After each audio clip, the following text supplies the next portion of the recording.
Alhamdulillah alladzi anzalal Qur'an hudan lin-nasi wa bayyinatin minal huda wal furqan.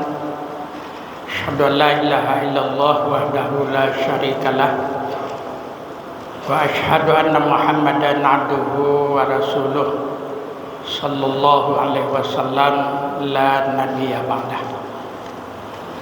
Qala Allah Ta'ala fil Qur'anil Karim, a'udzu billahi minasy syaithanir rajim. Bismillahirrahmanirrahim. Innal ladzina qalu rabbuna Allah tsumma istaqamu tatanazzalu 'alaihimul malaikah alla takhafu wa la tahzanu wa abshiru bil jannati allati kuntum tu'adun. Shadaqallahul 'azim. Aku berlindung kepada Allah dari godaan syaitan yang terkutuk dengan nama Allah yang Maha Pengasih lagi Maha Penyayang. Sesungguhnya orang-orang yang mengatakan Tuhan kami adalah Allah, lalu kemudian mereka istiqamah, maka kami turunkan atas mereka itu malaikat kami. Oleh karena itu mereka tidak perlu takut dan tidak perlu cemas dan khawatir. Berilah kabar gembira kepada mereka dengan surga yang telah disediakan oleh Allah sebagai tempat tinggal yang menyenangkan. Maha benar Allah dengan segala firman-Nya. Quran surat Fussilat ayat 30. Bapak dan saudara-saudara sidang jamaah zuhur rahimakumullah. Ayat ini adalah perintah Allah kepada kita orang-orang yang beriman, orang-orang yang telah mengaku bahwa kita bertuhankan kepada Allah, agar kita itu di dalam menjalani kehidupan kita haruslah kita selalu istiqamah. Istiqamah yang pertama sebenarnya yang diperintahkan oleh Allah itu adalah istiqamah dalam ketauhidan, dalam iman dan akidah kita. Karena kalau tidak kita istiqamah, kita lari ke sana kemari, kita tidak penuh keyakinan dan keimanan kita kepada Allah, maka kita akan terpengaruh oleh orang-orang kafir dan orang-orang musyrik. Karena keteguhan dalam beragama itu tergantung kepada keteguhan dan kekuatan iman dan akidah kita. Oleh karena itu, Bapak dan saudara-saudara, orang-orang yang tidak akan terpengaruh oleh kenikmatan dunia, tidak terpengaruh oleh huru-hara dunia, hanya orang-orang yang kuat imannya, orang-orang yang tidak akan melemah amal dan ibadahnya sepanjang kehidupannya, hanyalah orang-orang yang kuat dan teguh keimanannya. Orang-orang yang tidak akan berpaling dari nilai-nilai ajaran agama Allah hanyalah orang-orang yang teguh iman dan akidahnya. Jadi oleh karena itu, istiqamah yang pertama itu adalah istiqamah dalam keimanan, ketauhidan kita kepada Allah Subhanahu wa taala. Jangan ada yang kita yakini, jangan ada yang kita anggap bisa menolong, bisa menyelamatkan, bisa memberi rezeki selain daripada Allah Subhanahu wa taala. Jadi kalimat la haula wala quwata illa billah itu tertanam, terhunjam di dalam lubuk hati kita yang kuat, dan itulah yang akan mempengaruhi segala amal dan ibadah kita. Lalu yang kedua, bapak-bapak dan ibu-ibu jamaah yang berbahagia, tentu saja beramal dan beribadah dengan kuat. Beramal dan beribadah itu sebenarnya adalah untuk kebaikan bagi hidup dan kehidupan kita. Jadi Allah memerintahkan kita beramal dan beribadah supaya kita menjadi orang-orang yang lebih baik.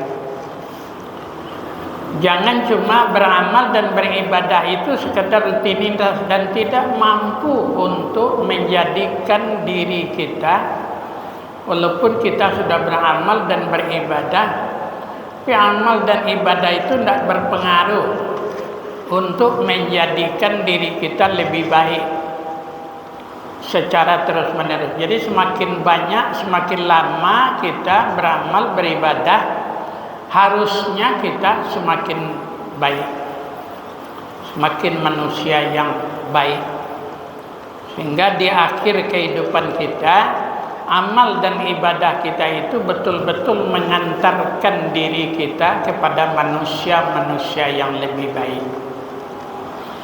Kemudian yang ketiga, Bapak dan Ibu jamaah yang berbahagia, kebaikan dalam diri kita ini sebenarnya itulah cerminan daripada budi pekerti dan akhlak yang agung.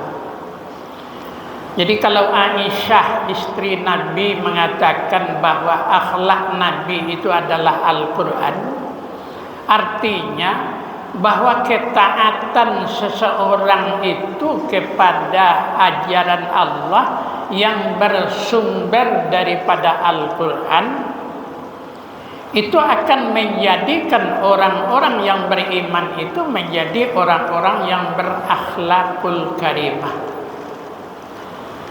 Jadi kepada Allah akhlaknya tinggi, kepada Rasul akhlaknya tinggi. Kadang-kadang kita kan berakhlak kepada orang, kepada Allah tidak berakhlak, kepada Rasul tidak ada akhlak kita. Kepada orang bisa kita berakhlak dengan akhlak yang baik, nah, itu juga tidak baik. Jadi berakhlaklah kita kepada Allah, kepada Rasul, itu yang lebih utama. Baru kita berakhlak, berbudi pekerti yang agung dan mulia kepada sesama manusia, dan kemudian juga berakhlak kepada makhluk-makhluk lain. Kepada binatang pun kita disuruh berakhlak dengan akhlakul karimah. Jadi bukan hanya kita berakhlak kepada manusia, jadi kita harus mulai berakhlak itu kepada Allah Subhanahu wa taala. Bagaimana harusnya kita memiliki budi pekerti akhlak yang mulia itu kepada Allah dulu. Jadi untuk mengabdi, menyembah kepada Allah itu dengan akhlak yang setinggi-tinggi dan seagung-agungnya. Yang keempat, Bapak dan Ibu jamaah yang berbahagia, kita di dalam hidup dan kehidupan ini diwajibkan oleh Allah untuk berjuang, berjihad. Berjihad dan berjuang di jalan Allah itu gunanya adalah untuk meningkatkan kekuatan diri kita, kekuatan fisik kita dan kekuatan batin kita. Jadi kuat lahir dan batin kalau kita betul-betul berjihad pada agama Allah itu. Jadi Allah mewajibkan seorang mukmin dan seorang muslim itu untuk berjihad fisabilillah, sebenarnya untuk memperkuat fisik dan mental daripada orang-orang Islam itu. Jadi kalau orang-orang di Palestina sekarang betul-betul kekuatan mentalnya itu sudah luar biasa. Jangankan orang-orang tua ya, anak-anak saja itu luar biasa semangat jihadnya. Dia betul-betul punya kekuatan lahir batin. Jadi melihat lawannya itu betul-betul dia tidak takut mati, tidak takut dia akan kematian. Malah dia merasakan kegembiraan untuk menemukan kematian itu dalam perjuangannya, di dalam jihadnya melawan musuh-musuh Allah. Karena mereka itu tetap di dalam hatinya itu mereka berperang dengan musuh-musuh Allah. Nggak ada lain dalam hatinya itu. Maka mereka itu gembira. Baik itu perempuan-perempuannya, anak-anaknya, apalagi orang dewasanya. Mereka itu tidak takut, tidak malas, tidak gentar untuk berhadapan dengan musuh-musuh Allah, yaitu Zionis Israel itu. Oleh karena itu mereka dibantu atau tidak dibantu, lawara tahun ya Pak. Kalau kekalah lah habis orang Palestina itu mah. Kalau kekalah, senjata yang dihadapi, senjata tercanggih di dunia itu ada pada Israel. Oleh Palestina nyebaga saja, wasanda diri ke Allah sananya lagaan. Tapi sampai hari ini tidak pernah kalah. Dia terus melawan, dia terus menghadapi Zionis Israel itu. Oleh karena itu simpati kita, jihad kita walaupun tidak seperti mereka, tetap harus kita hidup suburkan